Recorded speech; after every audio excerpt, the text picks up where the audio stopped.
Okay.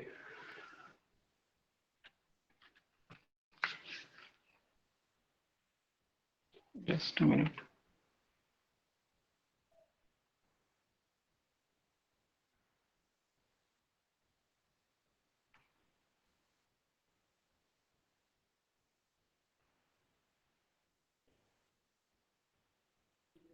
Fine. See, actually, I told you right. Actually, in module three, we are left with only one topic, that is pigeonhole principle, and along with that, few theorems has to be solved. Okay. So after that, this module three will get completed. This is one of the biggest module. In module one, we are left with few topics. But what I will do is, once the offline classes are started, then I will continue with the remaining topics of the module one, because the thing is, the remaining topics, whatever is there in the module one, there again we will be using all the rules of inferences and along with the laws of logic. Okay. So if I teach you during the exam times, it will be like a revision for you. So keeping that in mind, what I will do is, those two topics I will just keep it pending. Okay. So today I will be completing the module three. So after this, what I will do is, in the next coming classes, I will start with module number 2 and also module number 4 parallelly. Okay. So same idea. Actually, we have started module 1, module 3, right? In the similar way, from next week, from tomorrow onwards, I'll start with module 2 and module 4. Okay. In module 2, you have two topics, that is mathematical induction and then permutation and combination. Okay. So module 4, this is all about root polynomials. Fine. So what I will do is, first I'll start with the mathematical induction in module 2 and also root polynomials. Same thing. Okay. So what I will do is, Tuesday, I'll start with mathematical induction, and then Wednesday, Thursday, root polynomials. Let us proceed in this way. And I have already told you, right? These modules, it will not take much time. Okay. So I'll be able to finish it as soon as possible. Fine. So today, quickly, let us finish off module 3 pending topics. Okay. Just a minute. Okay. So in the module 3, actually, I have introduced you about the types of functions, right? One-to-one function and on-to function. And I have also given you the mathematical definition of one-to-one function. Okay. So I can call a function as a one-to-one function if it satisfies a condition. I told you, right? If f of a1 is equal to f of a2, then a1 is equal to a2. If this condition is satisfied, then only I can call that function as a one-to-one function, right? Similarly, for on-to function, I have given the definition, right? For example, if you have a function like this, say for example, this is set A and this is set B, and you have the elements like A and B. Okay, so assume this is the function f. Okay, so this function f is called as on-to function if it satisfies the condition. What is that condition?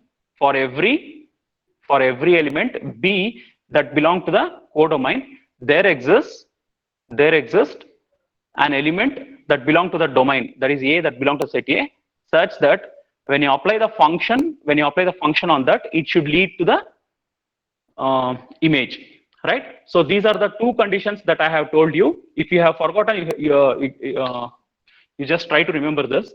Okay, so for one-to-one function, I have given the examples also, right? For example, if you have a function like this, so these are the elements of the set A and these are the elements of the set B, assume. I can call this as one-to-one function if for every image there is a unique pre-image. Okay, if it exists. Suppose if I have one more element here, it doesn't matter. I have given you the relation also, right? With respect to the number of elements in the domain and number of elements in the codomain.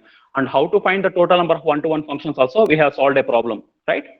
Okay, and with respect to the onto function, I cannot call this as a onto function because there is an element for which there is no pre-image, right? If there is some pre-image for that, then I can call this as a one-to-one function. And here there's no condition like everything has to be unique. Suppose if you have one more element here, if it leads to the same image, it doesn't matter. Still, it is a onto function. For onto function, none of the elements should be free here, right? Okay, it doesn't matter. Just you have to remember these two now. For one-to-one function, this is the mathematical definition. For on-to function, this is the mathematical definition. Okay, so let us quickly go to the theorems. See, actually, these theorems, it's very easy. As I have told you, if you remember the mathematical definitions, it will be very easy for you. Okay. Okay.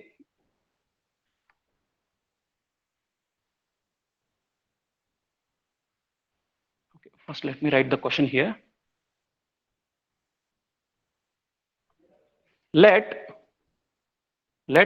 f is a function from A to B, and g is a function from B to C, be any two functions, then I need to prove the following conditions are true. Okay, so the conditions are the first one is if the two functions, whatever the functions we have taken, that is f and g, if f and g are 1 to 1, if it is 1 to 1, then the composition of these two functions, that is g composition of f, is also 1 to 1. So this is the first condition that I need to prove, right?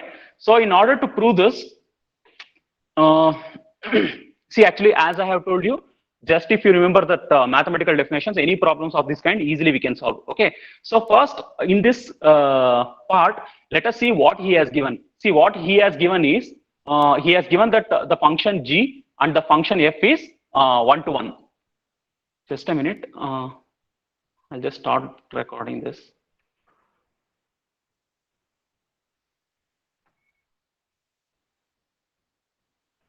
Okay. See, actually, I just have to prove this function g composition of s. This composition of the function is 1 to 1 if its individual functions, that is g and f, is 1 to 1. Okay. So based on whatever he has given that the function g and function f is 1 to 1. Correct, right? So since he has given that the function g is 1 to 1, what I can write? Since g is 1 to 1, it will satisfy the condition. What is that condition? That is, if g of a1 is equal to g of a2, then what? a1 is equal to a2. This is by the definition of 1 to 1 function. In the similar way, since he has given the function f is also 1 to 1, since he has given f is also 1 to 1, I can also write the condition that if f of a1 is equal to f of a2, then a1 is equal to a2. Correct, right? So now what I need to prove is, I need to prove that g composition of f is 1 to 1. Right? See here, what I need to prove is, I have to prove that g composition of f is 1 to 1.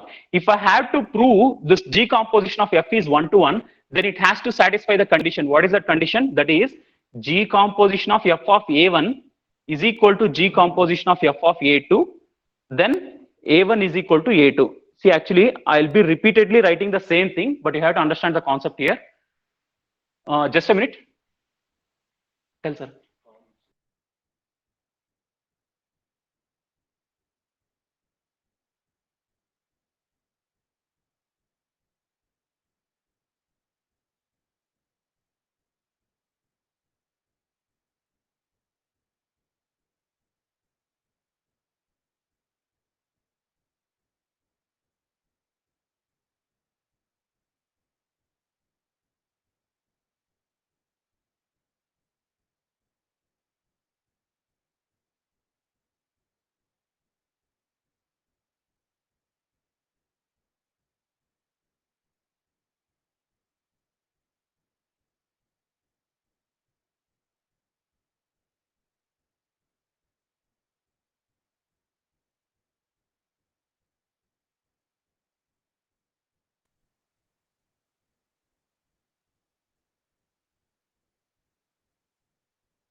Okay.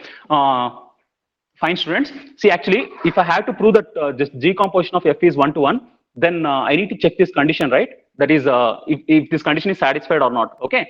See, actually, you just have to carefully observe this. What it tells is, if in case this condition is satisfied, then a1 has to be equal to a2, right? Only if this exists, then the conclusion has to. If this condition exists, then only the conclusion has to be present. Okay. So based on this, I will just assume the condition. See, what I'm trying to tell is, I will just assume the condition, because without assumption we cannot proceed in these kind of theorems. Okay. So one part we need to assume. So based on this, I will just assume the condition. The condition is, that is, I will just assume that g composition of f of a1 is equal to g composition of f of a2. Based on this assumption, now I have to prove that a1 is equal to a2. Okay. So now the things will be very simple. See, as we already know the definition of composition of functions, right? So in the previous classes, I have told you the definition of composition of functions. So based on the definition, if I have G composition of f of a1, this can be written as G applied upon the function f, which is applied upon the element a1, right? We already know the definition of composition of functions, right? So based on this can be written like this. So similarly, this can be written as G applied upon the function f, which is applied upon the element a2. Okay, so this is by the definition of composition of functions. Okay, so based on the definition, I have written like this. But in the given question, he has already given that the function g is 1 to 1, right? Since the function g is 1 to 1, we already know that if in case g of a1 is equal to g of a2, then a1 is equal to a2. We already know this, right? So based on this, instead of a1 and a2, what I have? Here I have the f of a1 and I have f of a2, but it doesn't matter, right? It doesn't matter. So I can write this as f of a1 is equal to f of a2. Why? Because g is 1 to 1. Since g is 1 to 1, since the function g is 1 to 1, I can write like this. Okay. So similarly, we already know that even the function f is also 1 to 1. Since the function f is 1 to 1, I can write this as a1 is equal to a2. Okay. So now, if you observe this problem, actually I have started with the assumption that is G composition of f of a1 is equal to G composition of f of a2. And my conclusion is a1 is equal to a2. And this is what is the definition of one-to-one function. And this definition is with respect to the function G composition of f. So here we have proved that the G composition of f is 1 to 1. Okay. Is there any doubt, student? See, actually, as I have told you in the beginning only, I have told you, just if we remember the definition of one-to-one function and onto function, we can solve these kind of theorems. I think it's simple, right? So just whatever he has given, that is the function g and function f, I have taken. So based on that, I have assumed G composition of f of a1 is equal to G composition of f of a2. And then I have concluded that a1 is equal to a2. And based on the definition of one-to-one, I have proved that G composition of f is also 1 to 1. Okay. So if you have understood this, we can proceed to the next theorem. Is it clear, students? Can I proceed to the next theorem? And one more thing, actually I have already shared you the notes, right? So if you have any doubts, you can just cross-check in the notes, okay? So in the notes, what I have done is in every step I have written, okay? So how we are proceeded to the next step, that procedure I have written. So I think easily you can understand. Fine. Anyhow, next theorem. So the first sub question is if f and g are 1 to 1, I have proved that G composition of f is 1 to 1. So similarly, in the next part, if in case G composition of f is 1 to 1.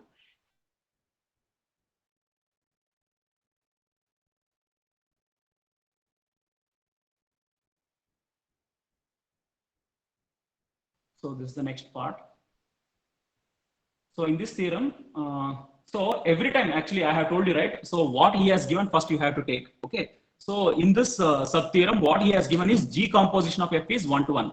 Since G composition of f is 1 to 1, clearly I can write that if in case G composition of f of a1 is equal to G composition of f of a2, then a1 is equal to a2. This is what he has given, right? So next, what I need to prove? What I need to prove is f is 1 to 1. Okay. So if I have to prove that the function f is 1 to 1, we already know it has to satisfy the condition. What is the condition that it has to satisfy? What we need to prove here is if f of a1 is equal to f of a2, then a1 is equal to a2. If this condition is satisfied, then I can call this function f as 1 to 1. So this is what I need to prove. In order to prove this, so as I have told you, this is the condition part and this is the conclusion. Okay, so in order to prove this, I need to assume the condition. Okay, so now what I will do is I will just assume the condition. So I will assume that f of a1 is equal to f of a2. So now I need to conclude a1 is equal to a2. Okay, so based on this, what I will do is I have only the function f here. So what I will do is I will just apply the function g.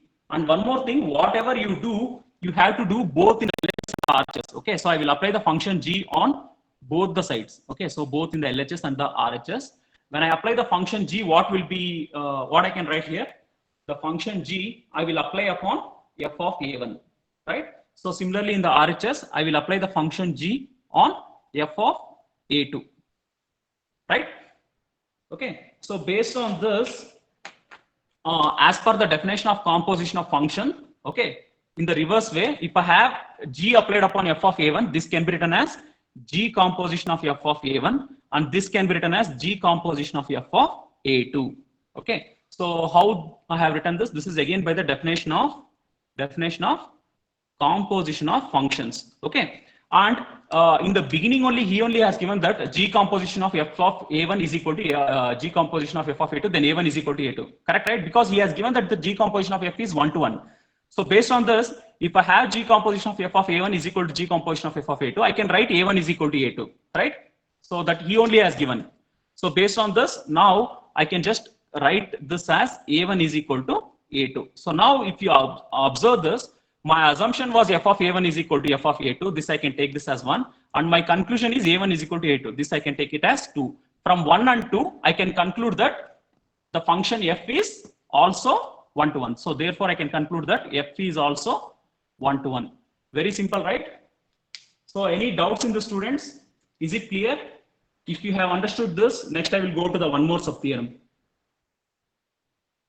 In the previous theorem, he has given f and g are 1 to 1, and we have proved g composition of f is 1 to 1. In this theorem, he has given g composition of f is 1 to 1, using which we have proved one sub function is also 1 to 1. Okay, so I think it's clear.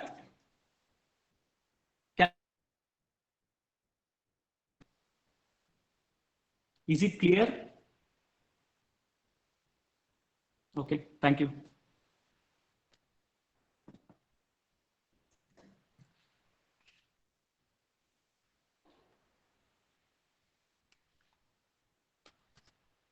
Okay. So again, the next sub theorem is if in case with respect to 1 to 1, these are the two sub theorems. So the third one is if f and the g, if two functions f and g are onto, if f and g are onto, I need to prove their composition of is also onto. Okay, so this time he has given the function g and f are onto. So now I need to prove their composition is also onto. Okay, so based on whatever he has given. Okay, so first I will just write this diagrammatically so that you will understand better. See, actually, since there are two functions, I have to take at least three sets: set A, set B, set C, and let me take the elements as A, B, C. Okay. So, and you already know this, right? Whenever I write G composition of F, the first function you have to write is the second one. Okay. So this part I have already told you, right? When I have taught you the relations, I told you, in case of the relations, you have to go in the straightforward way. Whereas in case of the functions, always you have to take in the reverse direction, because the function f, whatever second function you have taken, that will be the first one to be applied. And the first one will be applied on applying the function f. Okay, so that is the reason always g has to be taken second and f has to be taken first with respect to functions. Okay, so again, see, after this the things will be same. It will be you have to proceed in the similar way. What he has given first we need to take. Okay, so what he has given is, he has given that the f is onto. Okay, since what does it mean? The function f is onto in the sense, for every element, since the function for the function f, the domain is A and the codomain is A. For every element that belongs to the codomain, there exists an element in the domain such that when you apply the function f on that element of the domain, you will get the image. That is what is the definition for onto, right? So based on this, so what he has given is f is onto. So based on this, so by looking at the diagram, easily I can write that for every element B that belong to the set B, there exists an element A that belong to the set A such that f of A is equal to B, right? So this is what he has given. Next, what I will do, so he has also given that even the function g is onto. Okay, so based on this, again I can write the definition with respect to the function g by looking at the diagram. So now this can be written as, again, for every element C that belong to the set C, there exists an element B that belong to set B. See, actually carefully you have to observe, for the function g, this time the domain will be B and the codomain will be C. Okay, so with respect to the functions, the domain and codomains will get changed. Okay, so there exists an element B that belong to the set B such that when you apply the function g on that element, it leads to the element in the codomain. Okay, so these are the two things which he has given. So now what I need to prove is G composition of F is onto. Okay, so by looking at the diagram, easily you can understand that the G composition of F I can write in this way. So this will be the function G composition of F, for which the domain will be the set A and the codomain will be the set C, right? So now I have to proceed in this way. So actually there is nothing much here, nothing much complicated. Just by looking at the diagram only you can understand, right? So this element B, okay, so this element B, I can also write that element as the this can also be written as B, that is the function F. When you apply the function F on A, you will get B, right? So this B can be written as F of A. Will you agree? In the similar way, what is this C? C is an element which you got by applying it on the element B, right? So G, when you apply the function G on B, you will get C. And how you got this B? This B you got by applying the function F on A. Okay. So from the diagram, easily you can get the statements, right? In other words, by looking at these two definitions, whatever he has given, when you apply the function F on A, it leads to B. When you apply the function G on B, it leads to C. Correct, right? So by you can take these two mathematical definitions. By these two mathematical definitions, clearly I can write that the element C, whatever the element C is there, this you have got by applying the function G on the element, which further you have got by applying the function F on A. Correct, right? So from the diagram or from 1 and 2 statements, you can take in any way. Okay, so from 1 and 2 statements or from the diagram, you can write the element C as G applied upon F of A. And G applied upon F of A, again, you know from the definition of composition of functions, this can be written as G composition of F of A. Correct, right? So now what I have written here is, when you apply the function G composition F on A, it leads to C. Correct, right? So whatever I have written here, so now I will write this mathematically. Mathematically, if I write this, what will happen? For every, just a minute, I'll just write here. So if I try to write this mathematically, this can be written as, for every element C that belong to the set C, then there exists an element A that belong to the set A such that what? When you apply the function G composition F on A, it leads to C. But whatever the mathematical definition now I have written, if you look at this, this is also a definition of onto function. And this is defined with respect to the function G composition of F. So therefore, I can conclude that G composition of F is also onto. Fine. Is it clear, students? I suggest you just, for 1 minute, you just try to analyze this. After this, I will go to the next sub-theorem. In the previous class also, I have told you, right? See, actually, when you see the textbook or when you see some other notes, actually what will happen? You will feel this is very complicated, but nothing I have done. I have just repeatedly, I'm using the mathematical definitions of the onto function and one to function, using which I'm solving all the theorems. Okay. So students, they will think that there are so many theorems in this module. It's very difficult, but what we are doing, there's nothing much complicated here. Just we are using the mathematical definitions repeatedly, right? I think now the theorems won't, scare you. I think it's very easy, right? I think all the theorems are easy. So of this type, we are left with 2 more sub theorems.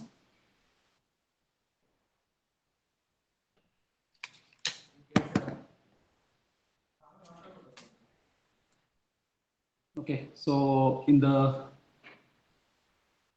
next one, so this time, if in case G composition of F is onto we need to prove that G is also onto. Okay, so this is the next part that we need to prove.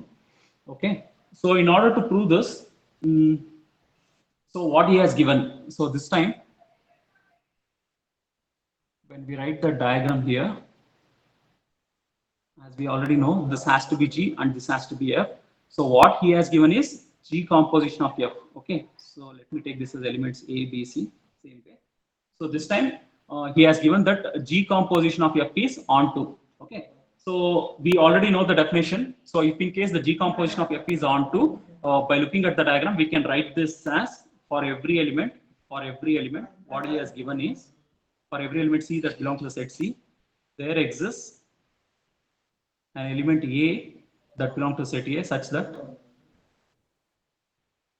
G composition of F of A is equal to C, right? So this is what is the thing that he has given.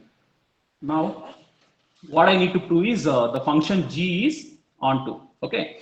But what I can tell is by looking at the diagram, easily you can tell that when you apply the function F on A, it leads to B, correct, right?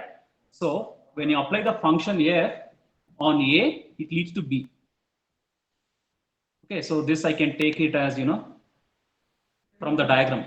So from the diagram, I can take this. So after this, what I will do is, so again, same thing. So now I will apply the function G on both sides. When I apply the function G on both sides, so this can be written as, sorry. So I have to prove G, right? So let us not proceed in this way. Okay, so by the diagram, we got this one, right? So further, he has already given that G composition of F of A is equal to C. So this he has given, right? So now, from the definition of composition of functions, this G composition of F can be written as G applied upon F of A is equal to C. Correct, right? But from the diagram, we already know that when you apply the function F on A, it leads to B. Correct, right? So now I will replace this F of A with B. So this can be written as G of B is equal to C. So further, what will happen? Further, we already know. So this is clearly as per the definition of onto. That is for every element C that belong to set C, there exists an element B that belong to set B such that G of B is equal to C. Okay. So again, this is as per the definition of onto function. So therefore, I can conclude that G is onto. Okay.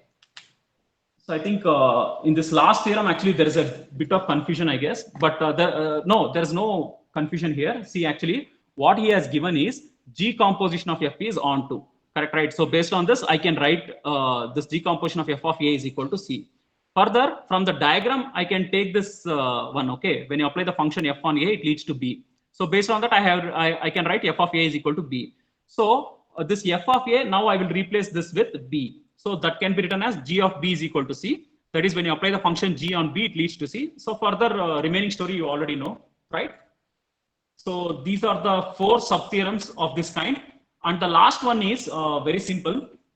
Okay, so sometimes in the question, what he will ask is, instead of asking this subparts, even while defining, while telling you the definition of onto function and one-to function, I have told you a function which satisfies both the conditions. That is a function which satisfies both the conditions of onto and one-to-one. This is called as one-to-one correspondence, or in other words, it is also called as a bijective function. A function which is a bijective function will satisfy both the conditions of onto and one-to-one. Okay, so sometimes if in case the question is like this, okay, so if we ask like this, that is if F and G are bijective in the sense what? In the sense, so it is both one-to-one and onto. I need to prove G composition of F is also bijective. Okay, so so for this the solution will be actually we have solved 4 sub-theorems now, right? So in the first sub-theorem, we have proved that if F and G are one-to-one, then G composition of F is one-to-one. In the third sub-theorem, we have proved that if F and G are onto, then G composition of F is onto. Okay. So instead of that, if he asks directly with respect to the bijective, then we need to write the proof for both one-to-one and onto. Okay. So for this, the solution will be the solution of the first sub-theorem and the third sub-theorem, right? Any doubts in the students? If he asks a question like a bijective, so you have to give the solution for both 1-to-1 and onto. Okay, so no need to prove, write this further. The solution will be same as the previous sub-theorems. I think all the sub-theorems are clear, right? Students, any doubt in this one? As I have told you, if you have any doubts, please refer my notes. Okay, so further, if you have any doubts, you can just ask me. No issues. Okay, so let me go to the last topic, that is pigeonhole principle. See, actually, this question, I cannot tell this is very important, but out of every 3 question papers, you can expect in at least 1 question paper, they might ask this question, okay? That is question on the pigeonhole principle. The topic is very simple. See, actually, before I explain this, let me, just show this. Assume this is a pigeonhole, okay? So I have written 2 pigeonholes and assume this as a pigeon, okay? So assume that I have 2 pigeons. Okay. See, if I have 2 pigeonholes and if I have 2 pigeons, easily, this pigeon will go into this hole and this pigeon will go into this hole. There is no issue, right? Suppose, let me write one more case. Instead of 2 pigeons, suppose if I have 3 pigeons, assume that I have 3 pigeons. Okay. So now, if I have 3 pigeons, so now can you tell me?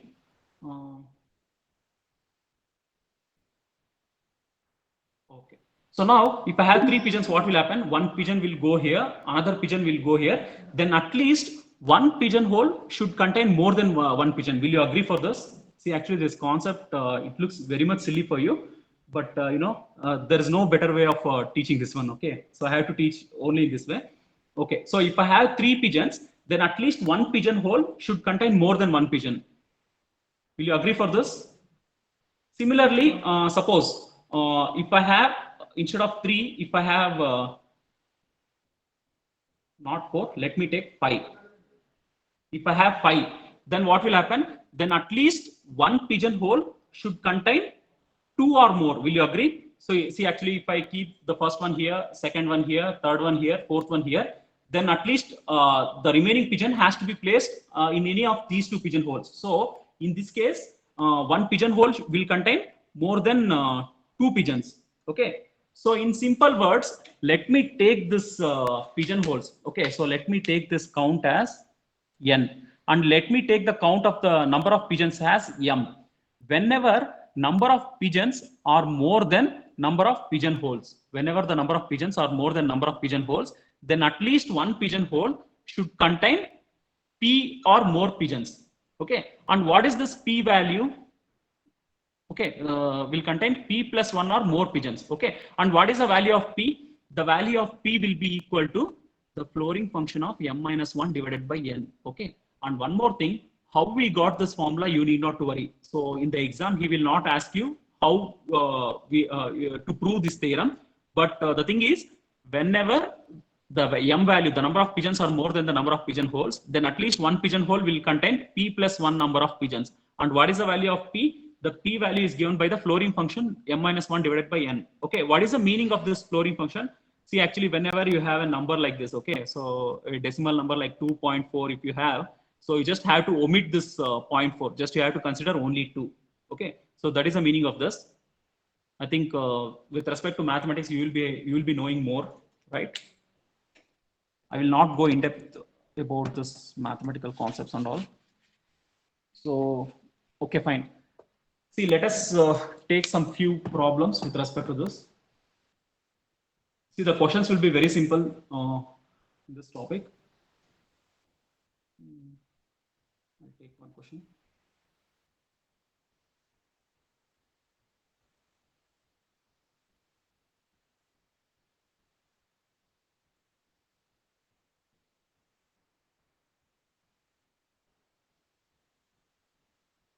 Okay.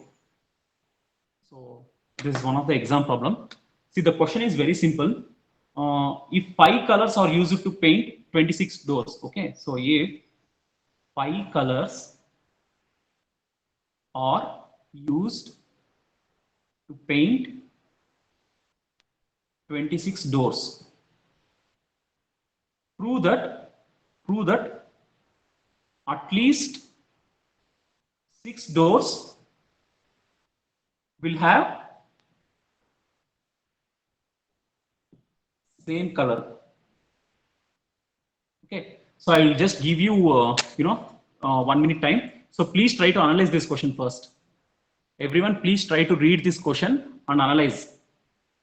I'll give the solution later. If 5 colors are used to paint 26 doors, then at least 6 doors will have the same color.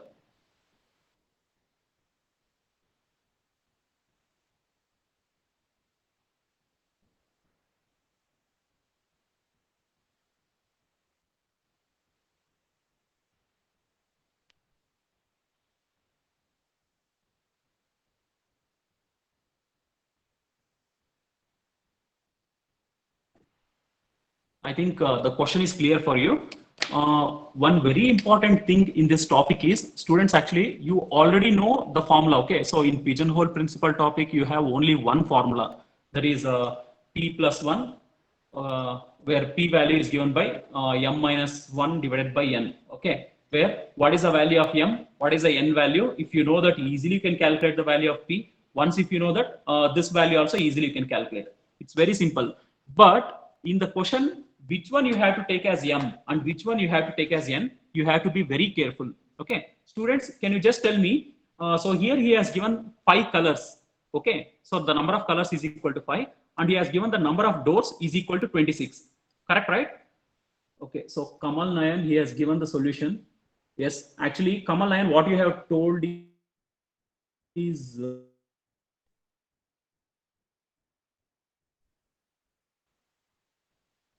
we need not to use the pigeonhole principle. Just if we use the common sense also, we can easily solve.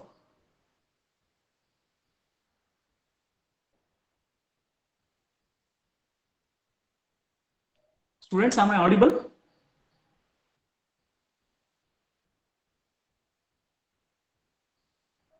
Yeah, okay. Yeah, correct, Kamal. Just by using the common sense, you can solve it. But in the exam, if you have to get the marks, you should not use only common sense. You have to use the pigeonhole principle. Okay. See, as per the pigeonhole principle, what Kamal have told is true, right? Suppose if we have 5 colors, and if I have 26 doors, then at least all the 5 colors. If you use this logic also, yes, you will get at least one door must contain more than 5 colors. That is correct. So now my question is, which one, based on the concept that I have explained, can you tell me which one you will take as pigeon and which one you will take as pigeonholes? Whether you take the colors as a pigeon or you will take doors as a pigeons?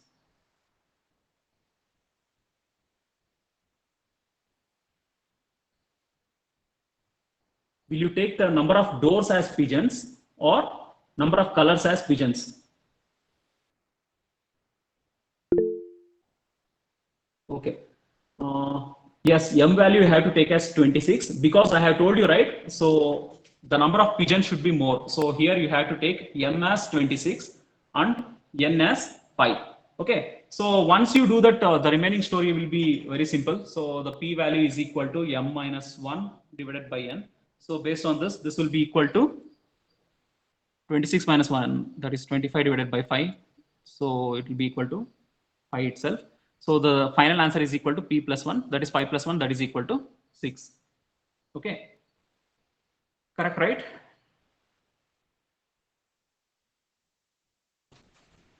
Let me give one more question.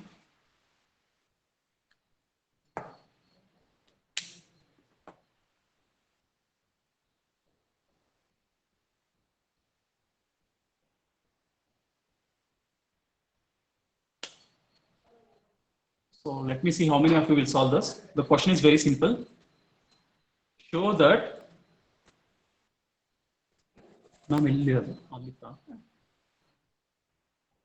sir put me. Manju sir. EDP. Okay. Show that if any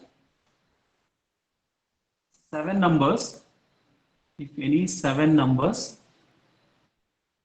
from 1 to 12 are selected, then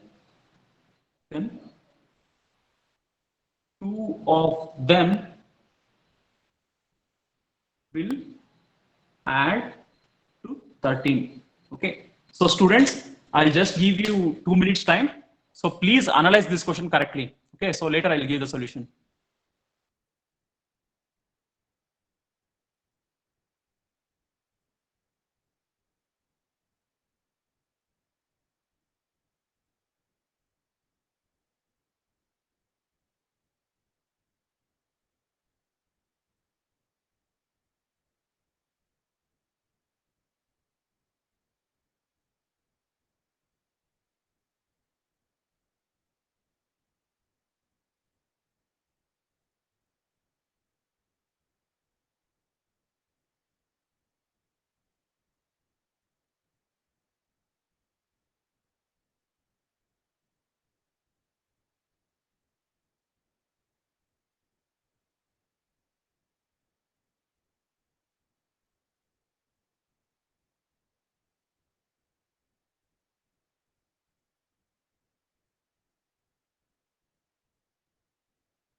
Okay.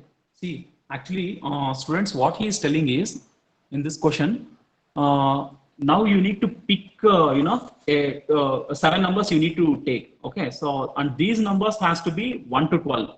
When you take 7 numbers, out of 1 to 12, then there will be at least 2 numbers whose summation will be equal to 13. Okay. So, you cannot, escape from this kind of situation. That is what is the condition he is asking you to check. Okay. So now let me, contradict this example. So I will try to, take the numbers in such a way that I will try to maximum take the numbers in such a way that it won't, give the summation, those numbers will not give the summation is equal to 13. Okay. So based on this, if I proceed, say for example, the first number that I took is 12.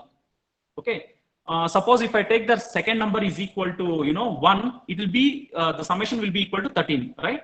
So now I won't take 12. So rather what I will do is I will take the next number as 11. The second third number, assume that I will take it as 10. Okay. So fourth, assume that I will take it as 9.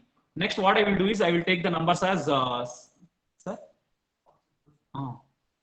Okay, so next what I will do is one more number, I will take it as 8.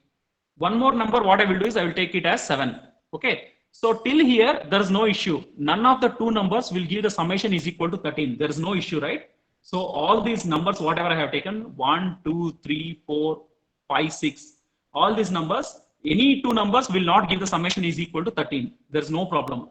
But I need to select one more number, right? Because he told me to select 7 numbers.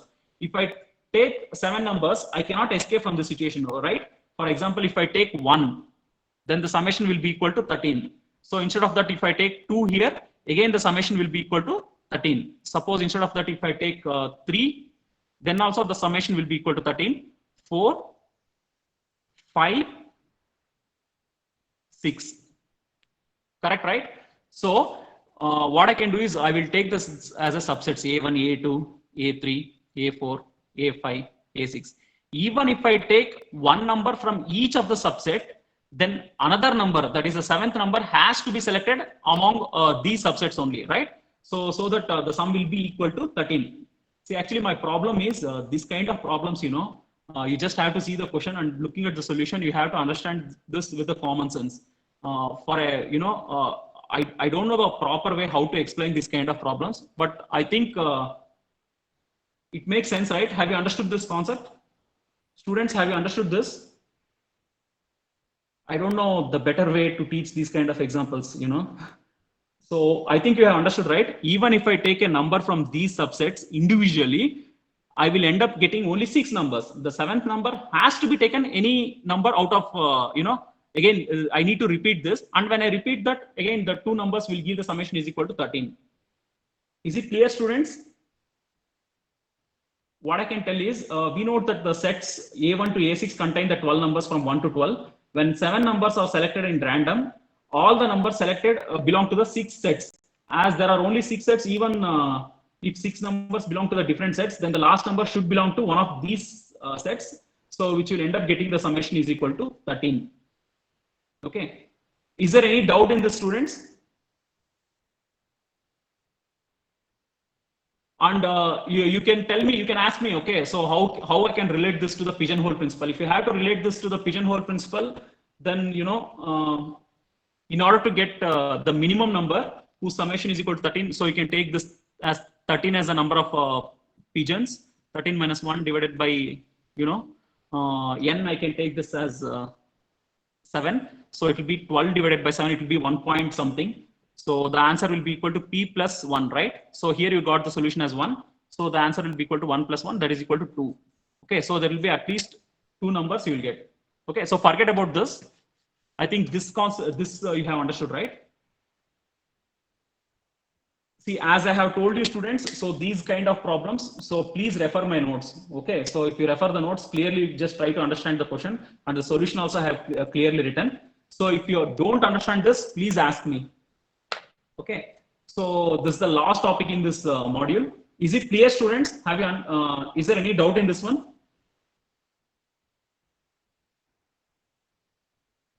Should I explain this problem again? See, as I have told you, these kind of problems, you have to read and you have to understand. Okay. Fine. Okay. So there's a few more examples of this kind in my notes. So please refer that. And if you have any doubts, you can ask me. So with this, the module number 3 is completed. And remaining topics in the module 1, I will do it in the offline class. So from the tomorrow class onwards, I'll start with the new module. Okay. So 1 and 3 are completed. Next, I will start with 2 and 4. Okay, so I will start with the module number 2 and module number 4. Fine. So tomorrow is Thursday. I think my class is at 2 o'clock, right? So tomorrow, 2 o'clock, I will be starting with a new module. Fine, students. So if you don't have any doubts, you can log out. Thank you.